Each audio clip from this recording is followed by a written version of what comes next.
Oke teman-teman, sudah jam 9:13.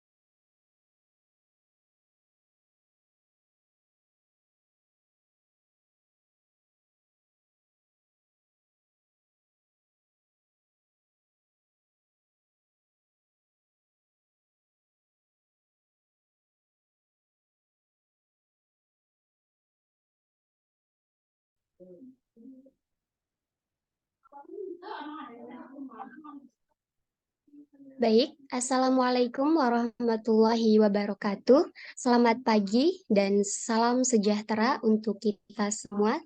Teman-teman sekalian, apa kabar semuanya? Baik ya? Alhamdulillahirrabbilalamin. Senang sekali. Perkenalkan, nama saya Ismiati yang akan memandu acara seminar pada kesempatan pagi hari ini. Di seminar kali ini, yaitu bertemakan tentang gerakan literasi membangun masyarakat cerdas dalam era digital. Sebelumnya, saya akan memperkenalkan pemateri kita pada pagi hari ini, yaitu ada Saudari Nadifa Nurul Salsabila sebagai pemateri pertama, dan ada Saudari Nani Krohyani sebagai pemateri kedua. Rangkaian acara yang akan kita lewati pada seminar kali ini, antara lain yang pertama ada pembukaan, yang kedua penyajian materi, yang ketiga sesi tanya jawab, dan yang keempat penutup. Acara yang pertama yaitu pembukaan, marilah kita bersama-sama mengucapkan basmalah, bismillahirrahmanirrahim. Semoga dengan diawali bacaan basmalah ini, acara seminar pada pagi hari ini berjalan dengan lancar. Amin ya robbal alamin.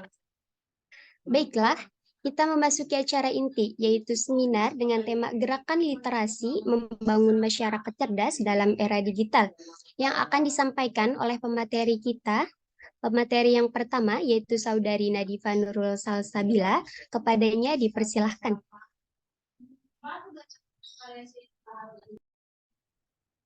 Baik, terima kasih moderator. Sebelumnya, Assalamualaikum warahmatullahi wabarakatuh. Perkenalkan, saya Nadifa Nurul Salsabila. Di sini saya akan memaparkan sedikit tentang gerakan literasi dan apa saja dampaknya ya. Literasi di sini merujuk pada kemampuan seseorang dalam membaca, menulis, memahami, dan menggunakan informasi secara efektif. Ini melibatkan pemahaman tentang teks tertulis, termasuk kemampuan membaca dan menulis, serta pemahaman makna di balik teks tersebut. Nah, literasi juga mencakup kemampuan untuk menganalisis, mengevaluasi, dan menggunakan informasi secara kritis dalam berbagai konteks.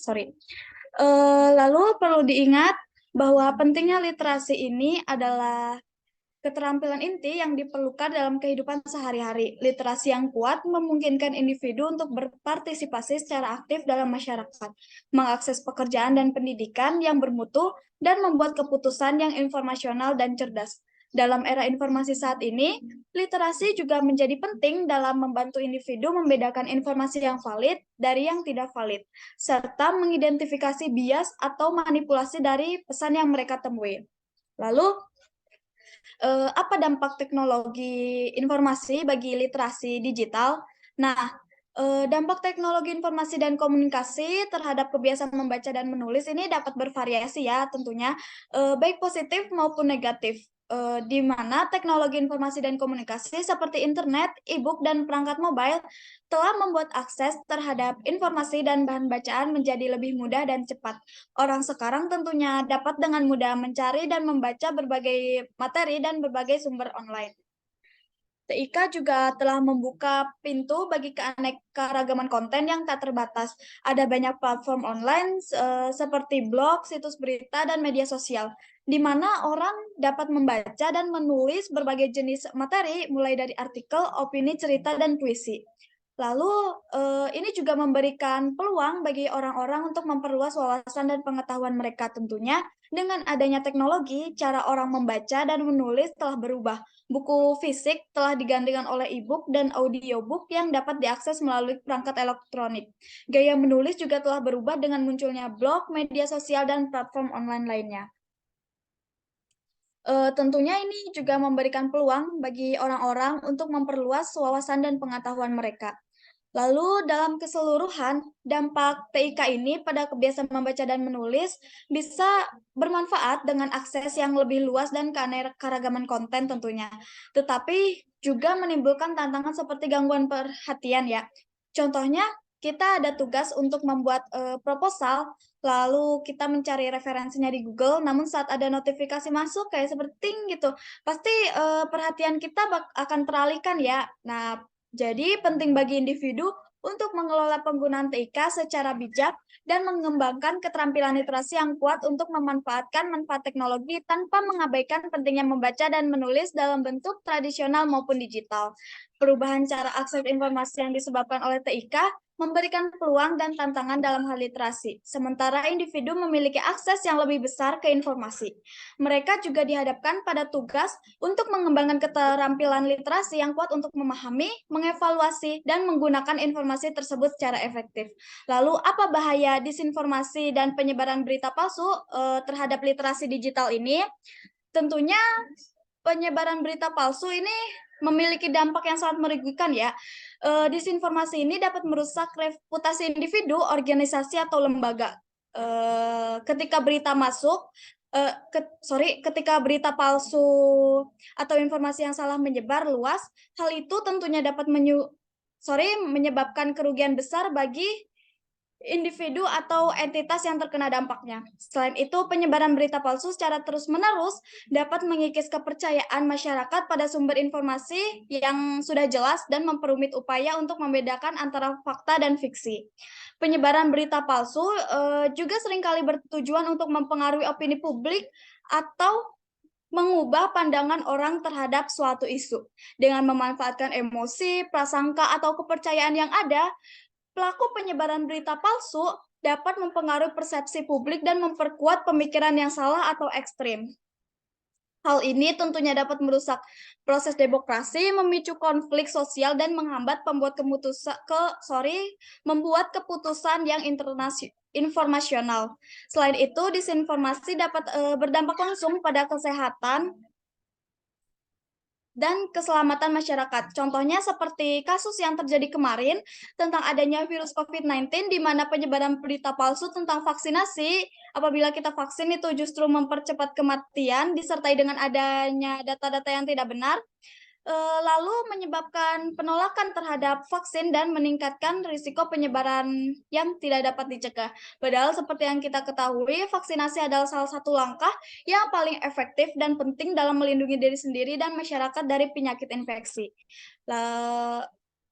Yang terakhir, penyebaran berita palsu dapat menciptakan ketidakseimbangan informasi dalam masyarakat.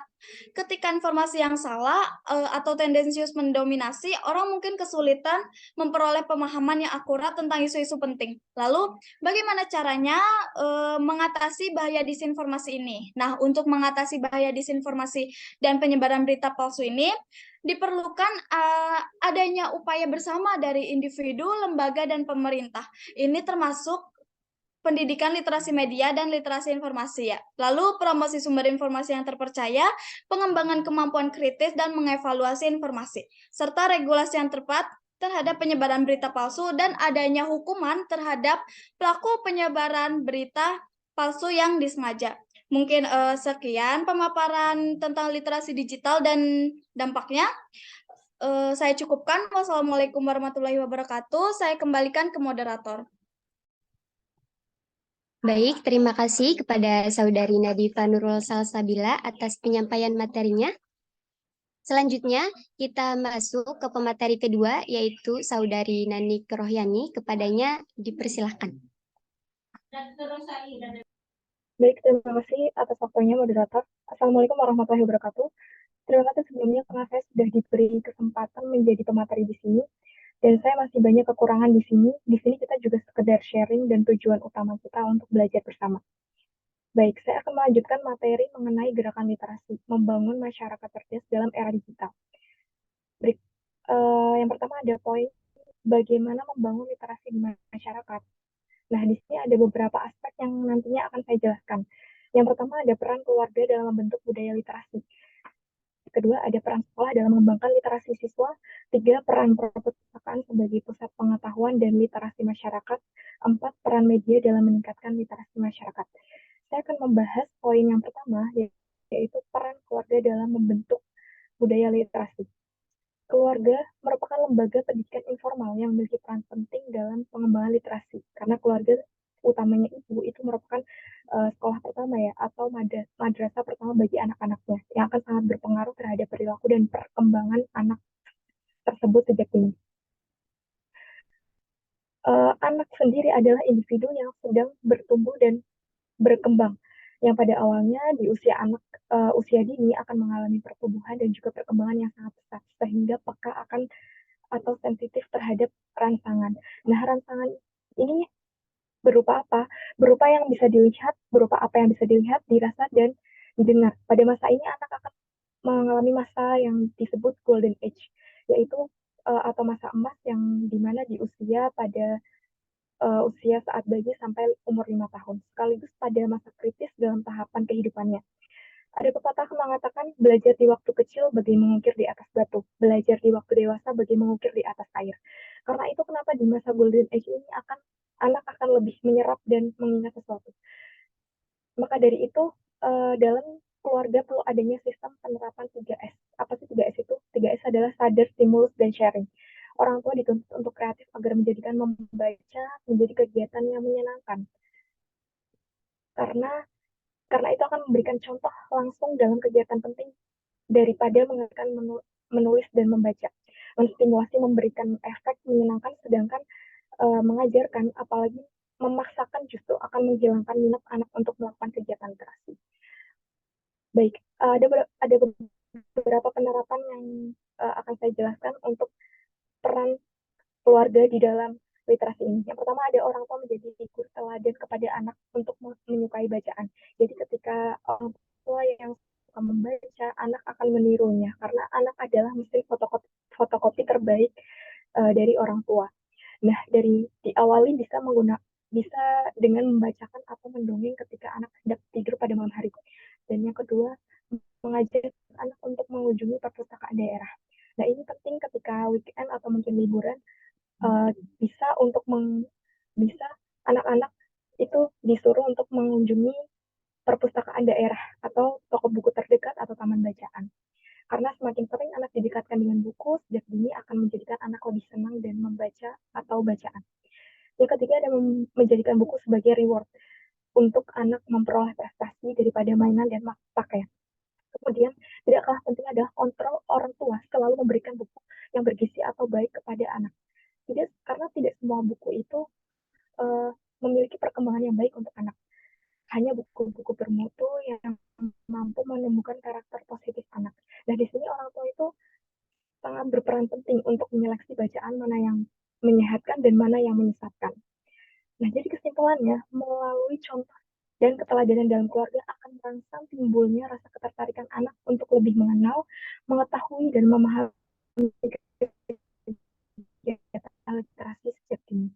Orang tua juga dituntut untuk mengemas berbagai kegiatan dengan usia anak, menciptakan suasana literasi yang santai, nyaman, dan menyenangkan dalam keluarga akan menyuburkan dan menumbuhkan budaya literasi dini pada anak. Kemudian lanjut ke poin kedua, yaitu ada peran sekolah dalam mengembangkan literasi siswa. Program literasi siswa atau PLS atau yang biasa disebut GLS ini merupakan sebuah gerakan yang memiliki upaya untuk menumbuhkan budi pekerti siswa. Tujuannya dilakukan program ini adalah agar siswa memiliki budaya membaca dan juga menulis yang baik, sehingga terciptalah pembelajaran yang baik juga. Nah, salah satu penerapan program literasi yang sering kita temui adalah program PLS ini merupakan program yang dilangsungkan untuk mendukung peningkatan minat baca dan mengasah keterampilan dalam menulis di lingkungan sekolah. Jadi di setiap sekolah-sekolah itu penting untuk memiliki program ini, karena dari sekolah tersebut sudah menunjang gerakan literasi dengan baik. Makanya kenapa guru itu dituntut untuk menjadi manusia kreatif. Tidak lainnya itu, siswa yang sukses adalah keteladanan guru yang baik, di mana guru bisa menjadi contoh yang baik dari segala aspek. Nah, saya akan menjelaskan beberapa penerapan dari peran sekolah. Yang pertama ada pojok literasi. Pojok literasi atau yang juga sering disebut dengan sudut literasi merupakan suatu program literasi sekolah yang mana dalam program ini sengaja membuat sebuah ruangan yang biasanya terletak di bagian sudut atau pojok ruangan dengan misi dan perlengkapan untuk membaca dan menulis. Nah, biasanya pojok literasi kalau di sekolah saya justru bukan di dalam perpus, melainkan di luar perpus seperti di sebuah tempat terbuka, tapi masih di dalam sekolah. Jadi biasanya diletakkan di pojok lorong gitu, yang biasa siswa-siswi itu lewat. Biasanya pojok literasi juga disediakan meja, kursi, karpet, dan lain sebagainya untuk menarik perhatian siswa. Nah, menurut informasi kebanyakan, pojok literasi itu berada di dalam kelas, di ruangan lain, di aula, atau bahkan di kantin. Jadi kita bisa jajan atau makan sambil membaca. Terus yang kedua ada membaca buku 15 menit sebelum belajar. Nah, ini biasanya ada tuh di sekolah-sekolah. Seperti saya waktu di SMA, program literasi membaca 15 menit, membaca 15 menit sebelum belajar. Nah, program ini tuh sengaja dibuat agar siswa itu memiliki pemahaman atau sudah membaca materi pembelajaran terlebih dahulu sebelum memulai pembelajaran. Biasanya buku-buku yang dibaca itu kebanyakan buku-buku fiksi dan terserah mau pinjam dari perpus atau mungkin mau bawa sendiri dari rumah, tergantung kebijakan sekolah dalam mengelola program ini. Tujuannya tidak lain yaitu tadi untuk memiliki pemahaman sehingga cepat dan tanggap di dalam proses belajar, mengingat pada waktu pembelajaran itu terkadang kurang dalam pemenuhannya ya. Maka siswa akan kehilangan waktu untuk mempelajari pembelajaran. Akan tetapi program membaca 15 menit sebelum belajar ini tidak hanya sekedar untuk memenuhi kebutuhan pelajaran saja, tapi untuk membiasakan siswa untuk mandiri dalam belajar dan juga mencukupi kebutuhan membaca tanpa harus mendapatkan penjelasan dan pengajaran dari guru. Yang ketiga ada mading. Ini sering kita temui atau sering kita dengar, yaitu program yang sangat diminati banyak siswa sejak dahulu. Ya. Program ini tuh seperti ada program yang membuat karya-karya yang dari siswa lalu ditempelkan di mading. Program ini merupakan program di mana sekumpulan siswa yang tergabung dalam komunitas atau kelompok secara aktif mempublikasikan mading di beberapa titik ruangan di sekolah. Yang mana mading itu yang dibuat secara dirancang atau ditata sedemikian rupa yang dapat menyajikan informasi yang menarik perhatian pembaca atau siswa yang lewat. Gitu. Ada Duta Literasi Sekolah. Duta Literasi Sekolah itu apa sih? Merupakan program yang digelar sekolah dengan cara memilih perwakilan siswa yang sudah diseleksi. Tujuannya buat apa? Ya tujuannya untuk mengetahui siapa saja yang memiliki minat baca tinggi dan paling produktif dalam menulis. Nah, tentu ada berbagai pertimbangan dalam pemilihan duta literasi ini. Nah, biasanya siapa yang terpilih adalah yang terbaik dalam kualifikasinya. Pemilihannya itu bertujuan untuk mendorong siswa lain untuk ikut meniru kebiasaan literasi dari sang duta, yakni membaca buku, berkunjung ke perpustakaan, menulis, dan sebagainya. Lalu ada lomba menulis. Salah satu program yang sering dilakukan adalah berbagai ajang lomba yang berhubungan dengan literasi. Salah satunya lomba menulis. Lomba menulis ini biasanya ada menulis esai, cerpen, puisi, dan lain sebagainya. Yang mana akan dipilih siapa pemenangnya agar memotivasi siswa lainnya agar dapat mengasah keterampilan literasi. Kemudian ada kunjungan rutin ke perpustakaan. Nah, program literasi sekolah ini juga mengajak siswa untuk melakukan kunjungan rutin ke perpustakaan. Tujuannya buat apa sih ya? Buat agar siswa mau berkunjung ke perpustakaan secara rutin untuk membaca buku dan menghabiskan waktu. Tidak hanya itu, tidak hanya membaca, kegiatan yang biasa dilakukan di perpustakaan juga beragam, mulai dari mengerjakan tugas, belajar kelompok, dan lain sebagainya. Lalu yang terakhir ada resum bacaan di koran. Program ini mungkin jarang ditemui di sekolah, tapi di beberapa sekolah mungkin ada, di mana program ini adalah melakukan resum yang bertujuan untuk berlangsungnya program ini agar siswa memiliki kemampuan melakukan resum dari koran. Kemudian ada poin ketiga tentang peran perpustakaan sebagai pusat pengetahuan dan literasi masyarakat. Di beberapa daerah, bahkan semua daerah di Indonesia mungkin sudah menciptakan sebuah perpustakaan pusat atau perpustakaan daerah. Seperti di daerah saya di Kebumen, walaupun daerah terpencil di Jawa Tengah, tapi dalam pengelolaan minat baca masyarakat itu sangat pesat. Di Kebumen itu ada perpustakaan daerah atau yang disebut perpusda, itu cukup terkenal dan memiliki banyak koleksi. Saya akan menjelaskan beberapa penerapan yang bisa dilakukan di perpustakaan. Yang pertama adalah Pusling. Pusling adalah perpustakaan keliling. Bentuk perpustakaan keliling ini seperti sebuah mobil yang membawa beragam buku untuk dibaca secara gratis. Tapi untuk Pusling ini masih beberapa daerah yang melakukan penerapannya secara rutin. Kedua, ada koleksi perpustakaan. Sepertinya koleksi perpustakaan daerah itu tentu dapat menunjang minat baca dari masyarakat. Semakin banyak koleksi buku, itu semakin banyak pengunjung. Kemudian ada melakukan promosi dengan perlombaan dan bazar. Membuat sebuah perlombaan seni yang menarik tentu mengundang perhatian masyarakat. Nah, ini juga dilakukan oleh perpustakaan di daerah saya. Seperti perlombaan menulis, menggambar, membaca puisi, dan ada tilawahan, dan lain sebagainya. Dan mengadakan bazar makanan, baju, buku, dan lain-lain di depan perpustakaan daerah. Hal tersebut akan mengundang antusias masyarakat. Kemudian ada fasilitas yang memadai. Nah, kenapa ini penting? Seperti pengalaman saya di Perpusda, di daerah saya di Kebumen. Banyak orang-orang itu berkunjung untuk mendapatkan suasana baru dalam mengerjakan tugas, berdiskusi, meeting, dan lain-lain. Jadi, bukan hanya sekedar membaca buku, fasilitas seperti ruangan ber-AC, wifi gratis, ruangan private, untuk berdiskusi, tempat yang bersih, buku yang banyak, beragam jenisnya, nah, dan lain-lain. Hal ini tidak lain untuk membuat kenyamanan masyarakat supaya betah berlama-lama di perpusdan. Walaupun tetap ada kebijakan penggunaan ruangan wifi atau hal lain yang tidak boleh berlebihan. Ini adalah membuka kunjungan gratis. Nah, seperti yang sudah saya jelaskan tadi di peran sekolah itu melakukan kunjungan gratis ke perpustakaan daerah. Nah, ini juga perpustakaan daerah itu membuka kunjungan secara gratis untuk anak-anak TK dari TK sampai SMA. Mungkin yang setiap bulannya itu pasti ada.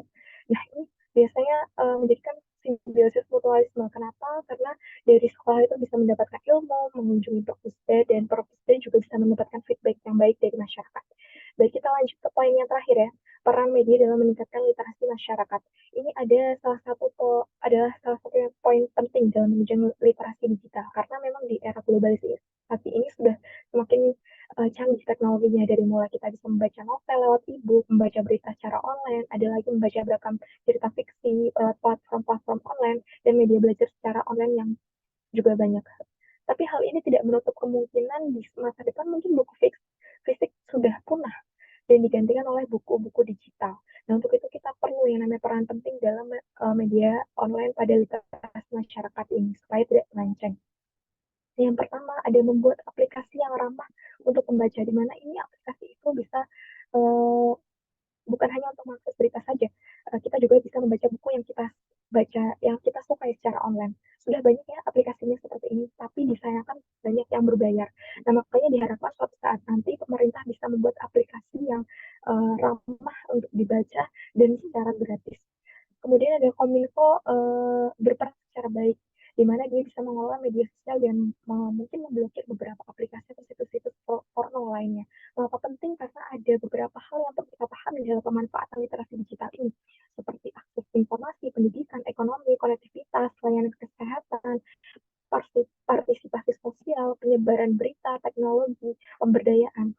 Nah, tidak hanya melek pada media massa, masyarakat juga diharapkan melek dengan adanya pesan di berbagai media massa dalam konteks komunikasi massa. Literasi media juga dapat diartikan sebagai pemahaman sumber teknologi komunikasi, kode yang digunakan, pesan yang dihasilkan, seleksi interpretasi dan dampak dari pesan tersebut. Ya, kita berada di poin yang terakhir. Kita berada di poin yang terakhir atau bagian akhir dari presentasi ini, yaitu ada gerakan literasi dalam era digital merupakan upaya untuk meningkatkan pemahaman dan keterampilan literasi di tengah perkembangan teknologi informasi dan komunikasi yang saat ini. Nah, dalam konteks ini tuh terdapat beberapa cara untuk mendukung gerakan literasi dalam era digital. Yang pertama ada pemanfaatan teknologi untuk meningkatkan literasi. Teknologi dapat menjadi alat yang kuat untuk meningkatkan aksesibilitas dan minat dalam membaca dan pemanfaatan e-book, audiobook, platform pembelajaran daring, dan aplikasi literasi yang dapat menjadi sarana yang efektif untuk meningkatkan minat dan kemampuan literasi. Dengan menggunakan teknologi ini, seseorang bisa dengan mudah mengakses berbagai jenis bahan bacaan, mendengarkan buku audio, atau mengikuti kursus online yang terkait dengan literasi. Kedua, ada membangun budaya membaca di era digital. Nah, dalam era digital ini, di mana distraksi dan konten yang cepat tersebar luas, penting membangun budaya membaca yang kuat. Ini dapat dilakukan melalui kampanye literasi melibatkan berbagai pihak, seperti pemerintah, lembaga pendidikan, perpustakaan, dan komunitas lain.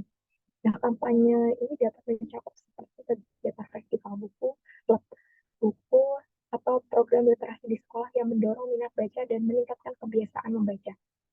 Yang ketiga adalah mengajarkan literasi media dan kritis di era informasi yang kompleks ini. Dan yang keempat ada kolaborasi antar stakeholder untuk memperkuat gerakan literasi. Gerakan literasi dalam era digital akan lebih efektif juga melibatkan kolaborasi antara berbagai pemangku kepentingan, pemerintah,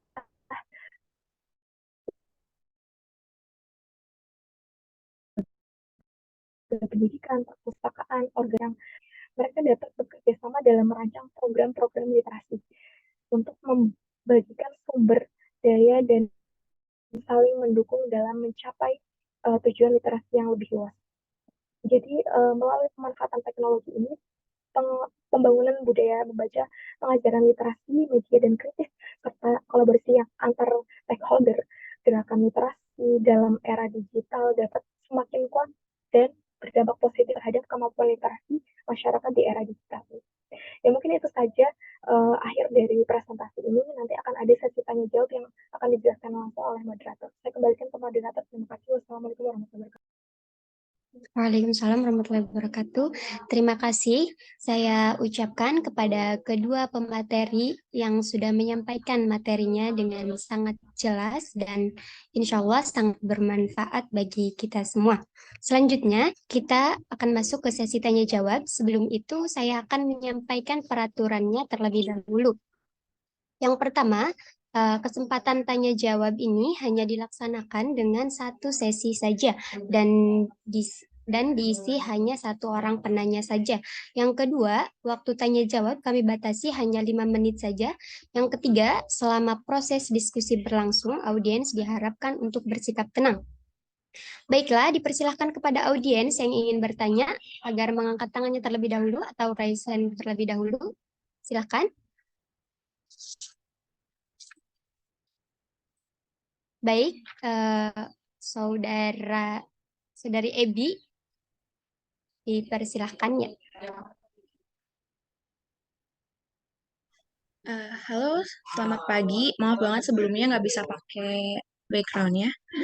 Oke, perkenalkan nama saya Febri atau Ebi. Saya Prodi Ilmu Komunikasi Universitas Pendidikan Indonesia. Di sini ada beberapa pertanyaan. Yang pertama mengenai penyebaran berita palsu.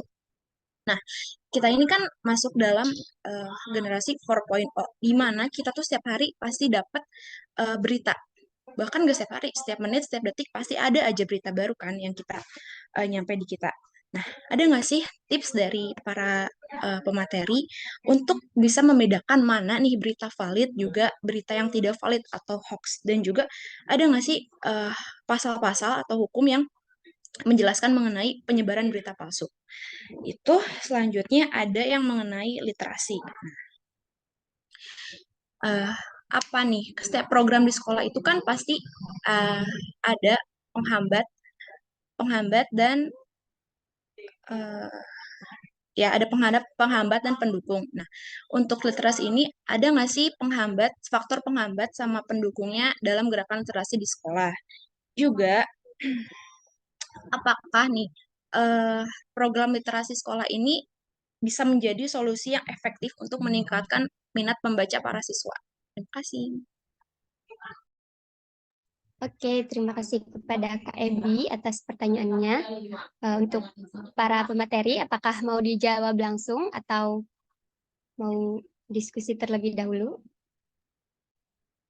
Boleh saya izin menjawab ya. Untuk pertanyaan pertama, bagaimana cara kita membedakan berita palsu dan berita fakta ya.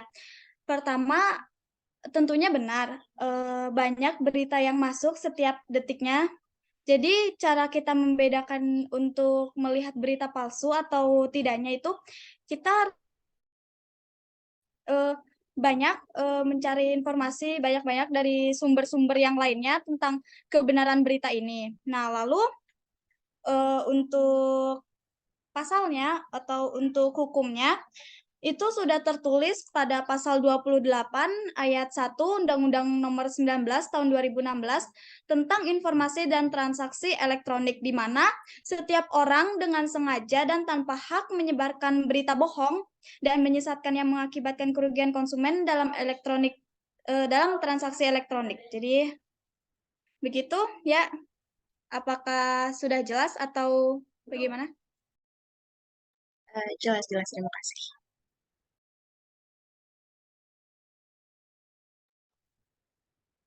Maaf, saya izin menjawab yang pertanyaan yang kedua ya. Di sini kan tadi ditanyakan apakah ada kesulitan dari peran peran dari sekolah untuk menyebarkan literasi ke siswa. Ya pasti tentu ada, karena kan apalagi siswa zaman sekarang ya, itu lebih banyak mereka menggunakan gadget dan menghabiskan waktunya itu untuk gadget dan mereka lebih suka untuk literasi secara digital. Tapi kita bisa mencoba beberapa cara untuk supaya itu siswa itu bisa lebih mudah untuk melakukan literasi.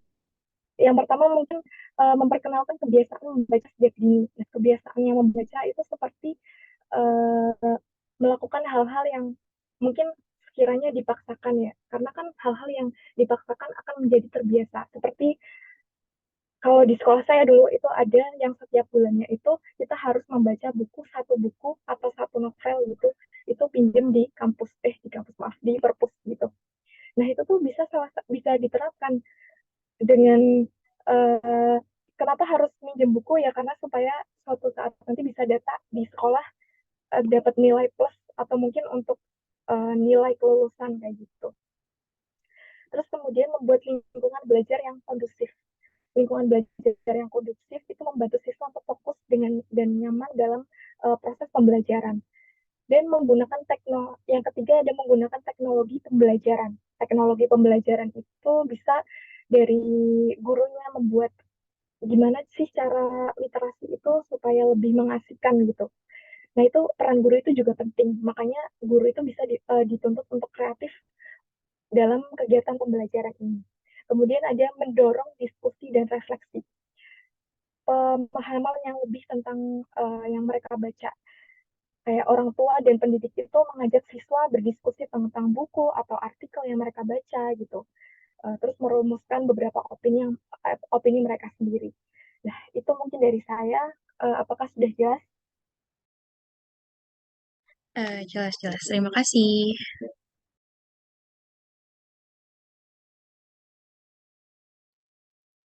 Baik, mungkin itu jawaban dari pertanyaan Kak Ebi. Semoga Kak Ebi puas dengan jawabannya ya, Kak. Nah, baik teman-teman, karena memang dari awal sesi tanya jawab hanya dilaksanakan oleh satu orang penanya saja. Mungkin saya cukupkan untuk sesi tanya jawab pada kesempatan kali ini. Nah, baiklah teman-teman semuanya. Alhamdulillah rangkaian sesi diskusi pada hari ini sudah terlaksana dengan baik. Kami ucapkan terima kasih kepada pemateri kita pada hari ini, yaitu Saudari Nadifa Nurul Salsabila dan Saudari Nani Kerohyani, yang sudah berbagi pengetahuan kepada kita semua. Dan juga terima kasih kepada audiens yang sudah menyimak dengan antusias diskusi kita pada hari ini. Akhirnya saya Ismiati pamit undur diri. Terima kasih atas perhatiannya. Mungkin kita selesai pada seminar kali ini. Assalamualaikum warahmatullahi wabarakatuh. Waalaikumsalam warahmatullahi wabarakatuh. Terima kasih. Boleh nanya lagi nggak satu warahmatullahi wabarakatuh. pertanyaan? Ya, mau nanya. Boleh, sok Mohon. nanya.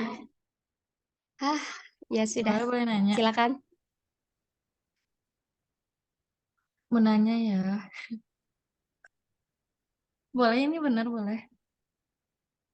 Boleh.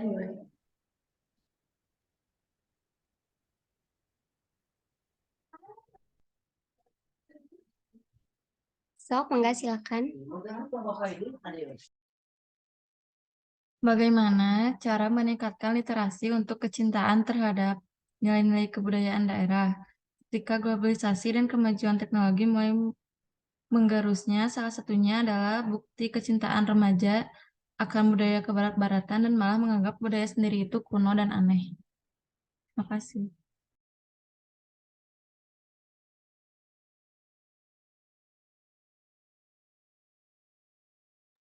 Mohon maaf, Kak Cantika, boleh diulangi lagi? Boleh sebentar.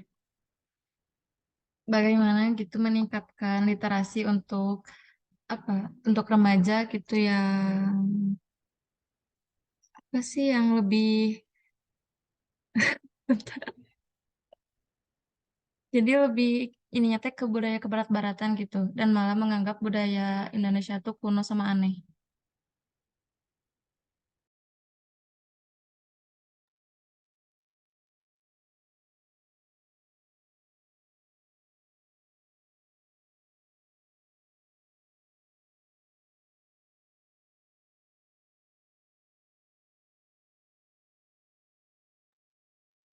Kepada audiens juga boleh untuk bantu menjawab ya. Kalau mau ada yang mau jawab, silahkan.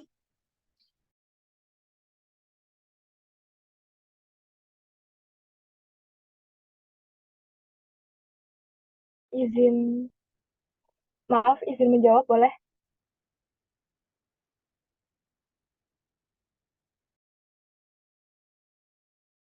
Iya, boleh, silahkan. Kan dari pertanyaan tadi lebih ke remaja sekarang tuh lebih mencintai produk yang kebarat-baratan atau mereka lebih cenderung untuk menyukai hal-hal tentang uh, efek dari globalisasi ini.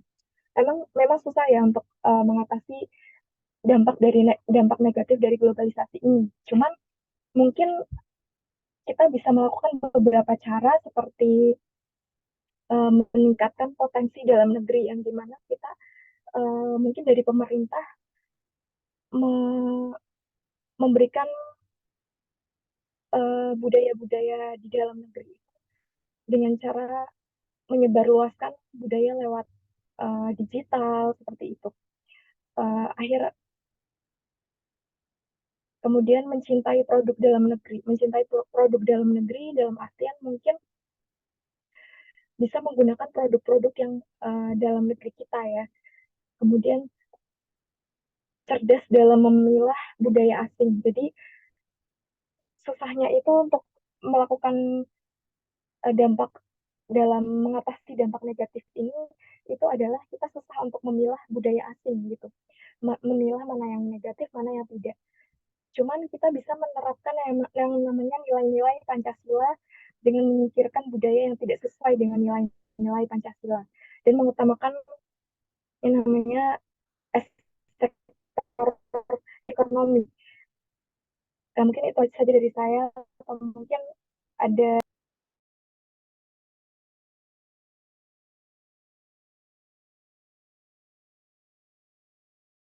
Ya, terima kasih. Aku mau menanggapi, boleh nggak?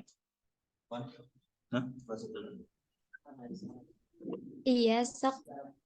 Boleh. Kan tadi katanya menyebarkan lewat media digital soal budaya ya. Tapi bisa dilihat belakangan ini bukan pemerintah, apa ya? Banyak konten-konten yang negatif, sedangkan mereka tidak mempublish budaya-budaya yang di Indonesia tersebut gitu. Tapi kebanyakan yang konten-konten negatif. Jadi solusi dari apa yang dilakukan, apa yang sedang terjadi di media digital tuh gimana gitu? kayak bisa dilihat lah, banyak anak bisa mengakses semua digital, baik itu bisa dibaca atau dilihat gitu. Sedangkan konten-kontennya tuh kebanyakan saya pribadi gitu ya ngelihat kebanyakan yang negatif. Gimana gitu solusi tersebut biar tidak terjadi gitu.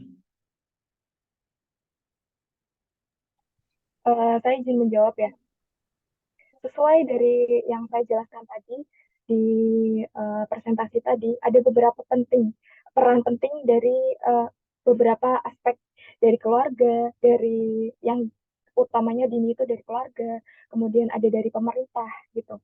Dan mungkin dari konten-konten yang bisa tersebar luas itu ya karena dari pemerintah yang tadi saya bilang Kominfo kurang kurang yang namanya memberikan sebuah peraturan yang keras untuk bisa memblokir situs-situs yang tidak baik atau situs-situs negatif seperti situs porno dan lain sebagainya. Makanya peran penting pemerintah itu perlu perlu untuk ditegaskan dari Kominfo tersendiri kayak gitu.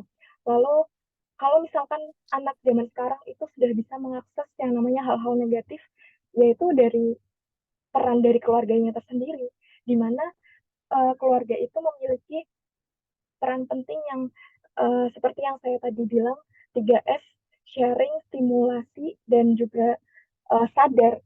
Keluarga dari pihak keluarga itu sadar bahwa globalisasi itu semakin semakin negatif ke arah negatif, Mas. Nah, menstimulasi anak itu dengan cara apa? Ya dengan cara memberikan pendidikan yang terbaik dan juga mengarahkan anak supaya anak itu bisa uh, bisa melakukan literasi digital itu dengan baik gitu loh. Dan juga ada peran dari sekolahannya, ya peran dari sekolahannya kalau misalkan si anak ini tidak ingin bisa mengakses semua situs-situs yang tidak baik ya istilahnya. Di sekolah kan dia di tempat sekolah yang baik, di pendidikan yang baik. Nah itu peran peran sekolah makanya penting. Peran sekolah penting itu supaya um, dalam arti memberikan pendidikan yang baik dari keluarga tersendiri. Nah itu mungkin bisa menjawab atau enggak dari saya kayak gitu.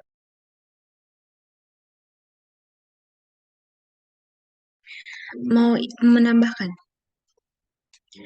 Izin menambahkan ya, dari Kananik tadi benar. Karena menurut aku ya, kalau masalah remaja yang mengikuti ke arah kebarat-baratan itu masalah individu atau internal. Di mana nih, udah mau upaya segimanapun mendidik anak dalam lingkungan keluarga maupun sekolah, rasanya kayak percuma kalau pemerintahnya tidak tidak ketat untuk menjaga web. Jadi dalam mengaksesnya tuh nggak ketat. Jadi gimana pun kita mau ngedidik dari kecil sampai besar sekalipun, kalau pemerintahnya nggak aksesnya itu terbuka siapa aja bisa lihat, itu rasanya kayak percuma. Jadi untuk masalah remaja yang ke barat-baratan menjadi masalah di Indonesia juga. Karena ya itu pemerintahnya pun kurang kuat untuk menjaga akses keamanan dalam mengakses web gitu. Terima kasih. Bentar. eh Mungkin ya salah satu caranya itu di diri kita sendiri gitu. Apakah kita mau menerapkan budaya-budaya kita, melestarikannya, atau memang mau mengikuti budaya luar? Gitu. Terima kasih. Oke, bagaimana Kak Dava Lutfi? Apakah sudah puas dengan jawabannya? Itu mah bukan pertanyaan saya, sorry.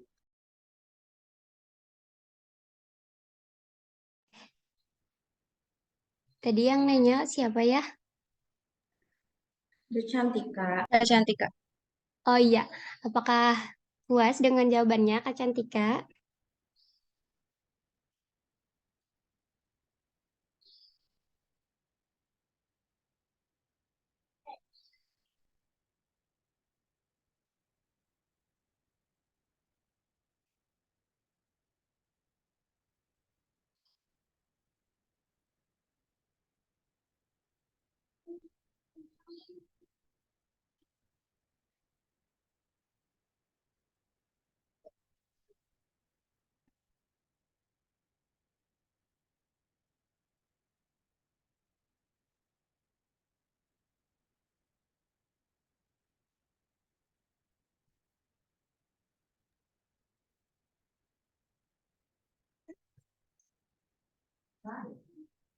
Oke, untuk Kak Dava tadi boleh diulang pertanyaannya, Kak?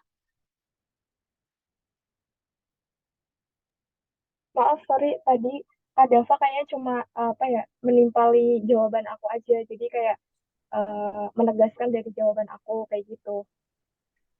Oh, oke, baik. Ya, Maaf. begitu. Tadi sih kalau misalkan yang kata Kak Dava, kalau menurut saya sih itu lebih ke pengawasan orang tua. Soalnya kan tadi soal anak-anak ya yang bisa mengakses apa aja kan, link apa aja.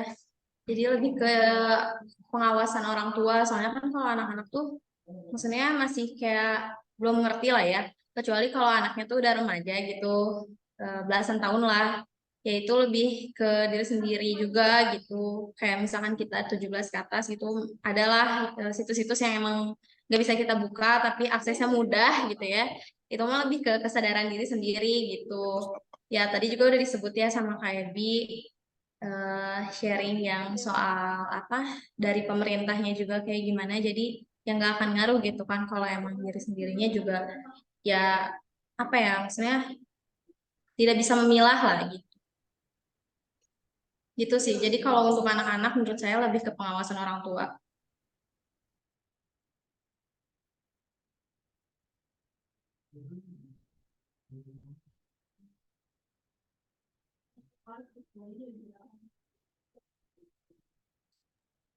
Kak, aku mau nanya boleh? Mohon maaf, Kak, karena memang sudah keterbatasan waktu juga ya. Mungkin kita sudahi seminar dan sharing hari ini. Semoga kita semua mendapatkan ilmu yang bermanfaat dari sharing ini ya teman-teman. Sekali lagi saya ucapkan terima kasih kepada audiens pada hari ini. Sampai jumpa semuanya. Wassalamualaikum warahmatullahi wabarakatuh. Waalaikumsalam warahmatullahi wabarakatuh. Waalaikumsalam warahmatullahi wabarakatuh. Waalaikumsalam warahmatullahi wabarakatuh. Waalaikumsalam.